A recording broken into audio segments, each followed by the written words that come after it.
Bienvenue dans cette nouvelle édition du Non-Stop Info. Voici les titres de l'actualité. Jour de fête nationale au Gabon ce mercredi 17 août 2016. Le pays a célébré le 56e anniversaire de son indépendance à moins de 2 semaines de l'élection présidentielle. Au Cameroun, la compagnie aérienne Camerco pourrait redécoller grâce au constructeur Boeing. Ce dernier a proposé un plan de relance estimé à plus de 300 milliards de francs CFA au gouvernement. Et puis, focus sur un artisan nommé Ali Naré au Niger.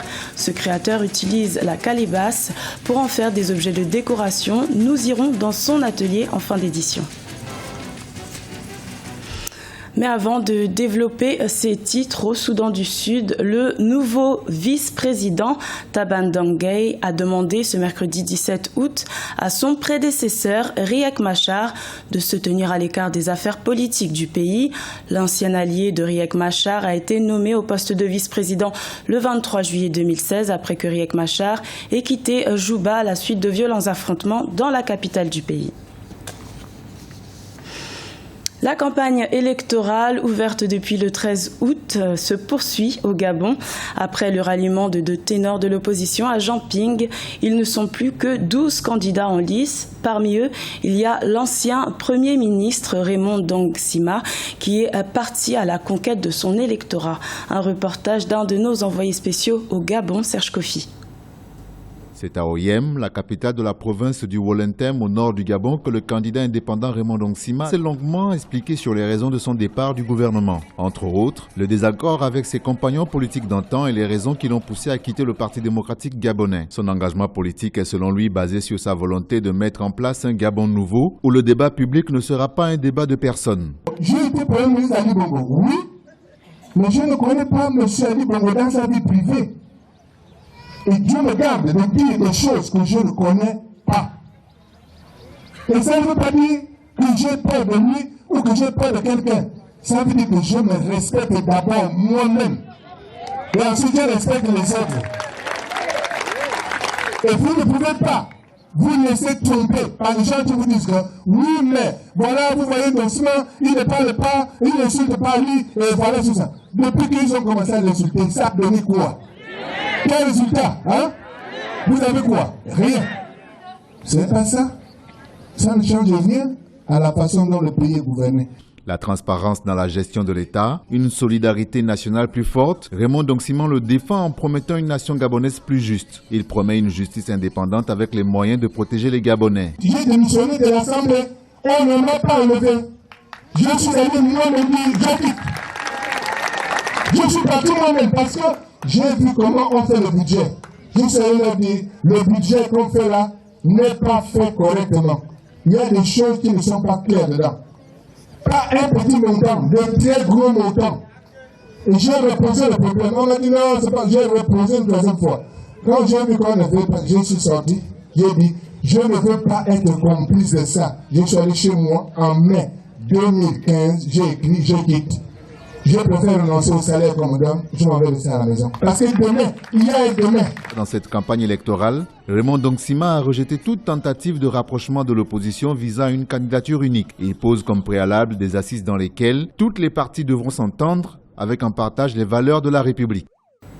Je vous le disais en titre, le Gabon a célébré le 56e anniversaire de son indépendance ce mercredi 17 août 2016. Le président Ali Bongo Ondimba a pris part à ces festivités marquées par le traditionnel défilé militaire. C'était aussi la dernière fête nationale de son septennat. Un reportage d'un de nos envoyés spéciaux au Gabon, Chérif Ousmane Barnouka. Le président de la République, Ali Bongo Ondimba, a présidé ce 17 août au boulevard de l'Indépendance la grande parade militaire marquant la célébration du 56e anniversaire de l'accession à la souveraineté internationale. Cette édition de la fête nationale a offert une fois encore aux Gabonais l'occasion d'exprimer leur attachement à la patrie. Une fête de l'indépendance, c'est ce qu'il y a de mieux pour un État, pour un pays. De 1960 à aujourd'hui, 56 ans. Cette fête s'est passée dans les normes et dans la tranquillité et la sérénité. Pour une nation, c'est un affranchissement, comme l'indique l'indépendance. C'est vraiment une situation qui amène à toujours espérer. Cette édition de la fête de l'indépendance se célèbre en pleine campagne électorale pour la présidentielle du 27 août. Dans son discours à la nation, le président Ali Bongo Ondimba a appelé ses concitoyens inscrits sur les listes électorales à accomplir leur devoir civique le 27 août prochain. La commission d'organisation de cette fête de l'indépendance a managé les activités pour permettre aux partis politiques de poursuivre leur campagne tout en célébrant la fête nationale. Il y a des états-majors qui organisent des meetings, la campagne. Mais tandis que Gabon Indépendance, le Comité national des fêtes de l'indépendance, depuis le mois d'avril, a multiplié les réunions pour la réussite de cet événement. Ce n'est pas moi de jeter les fleurs au comité organisationnel. La parade militaire qui s'est déroulée à Libreville en présence des corps constitués de l'État et du grand public a été également un moment pour les forces armées de démontrer à travers leur engagement leur détermination à préserver les valeurs d'unité et de concorde nationale. Un plan de restructuration pour sauver la compagnie aérienne Camerco, c'est ce que propose le constructeur américain Boeing au gouvernement camerounais, principal actionnaire de cette société de transport aérien. Un plan de relance évalué à 327 milliards de francs CFA. Plus de précisions avec Birama Sonera. Pour relancer la Camerco, Cameroon Airlines Corporation, l'État camerounais devrait investir la bagatelle somme de 327 milliards de francs CFA sur une période de 5 ans. C'est ce qui ressort du plan de relance de la compagnie proposée par la firme américaine Boeing. Après plusieurs actions sans succès faites par le gouvernement et la direction de la Camerco pour sauver cette compagnie nationale, beaucoup d'observateurs trouvent ces plans très ambitieux pour le redécollage de la compagnie aérienne du Cameroun. Je crois que c'est le vrai premier plan de relance que l'on a concernant notre compagnie aérienne qui souffre de ce qu'on a jusqu'ici fait de petits plans. Donc c'est le premier vrai plan de relance que l'on a. Il ne s'agit pas simplement d'un plan de relance, il s'agit d'actions à mener à court et à moyen terme. Donc, cette fois, la compagnie a une chance. Si le gouvernement accepte de donner sa caution au financement de ce plan de relance, la compagnie a l'occasion de véritablement décoller cette fois. Selon le rapport du constructeur américain remis au gouvernement camerounais en juin 2016, le succès de ces plans de relance quinquennale est conditionné par des investissements urgents, dont le paiement de la dette de la compagnie aérienne. Des investissements qui devront être réalisés au cours des 2 premières années d'implémentation du plan. Ainsi, pour sauver la Camerco, des experts estiment que l'État camerounais devrait suivre les recommandations du constructeur américain. C'est de suivre les recommandations de Boeing Consulting, qui est quand même un constructeur d'avions et qui a une expérience à la matière. Il faut suivre les conseils et les recommandations qui sont contenues dans le plan de relance qui a été proposé. Il faut rebâtir les conditions de travail, il faut un nouveau business plan, il faut un ensemble d'actions à mener.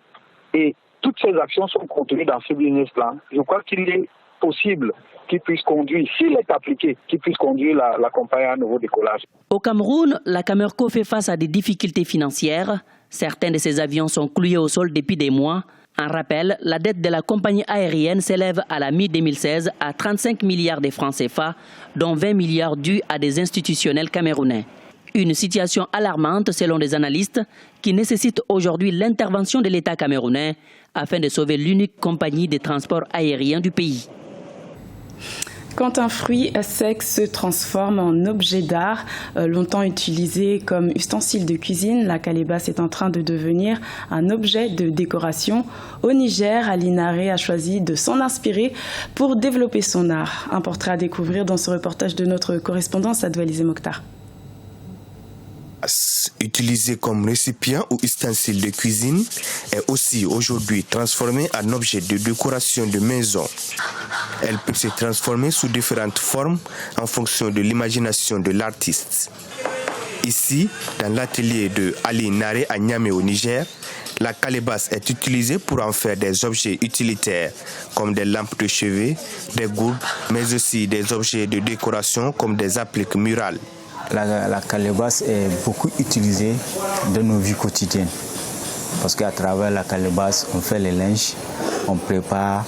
C'est à travers cela qu'on a gardé, et j'ai gardé la mémoire de la calebasse. Elle est en voie de disparition. Mais quand même, nous arrivons à encourager aux cultivateurs de cultiver pour pouvoir conserver cette calebasse. chaque artisan a ses propres techniques pour travailler la calebasse. Pinceau à la main, Ali Naré, pour qui travailler la calebasse est un art, tente de donner une autre vie à ses fruits secs. C'est un objet traditionnel qu'on peut moderniser et l'idée me plaisait beaucoup. Mais maintenant, j'ai suivi pour montrer qu'avec même cette calebasse, on peut décorer nos maisons. Le premier acheteur, c'est l'expatrié. De temps en temps, les Nigériens viennent quand ils ont envie de donner un cadeau à un blanc ou à quelqu'un comme ça. Mais par rapport à leur propre consommation, c'est très difficile. En cache-pot, en photophore ou en lampe de salon, la calebasse apporte une touche exotique comme objet d'art. On peut en trouver coloré des colorants naturels. Les créations sont uniques et imaginaires chez Ali Naré. Il faut aussi noter que la calebasse est utilisée comme instrument de musique. C'était le journal de la rédaction. Merci de l'avoir suivi. L'information continue sur Africa 24.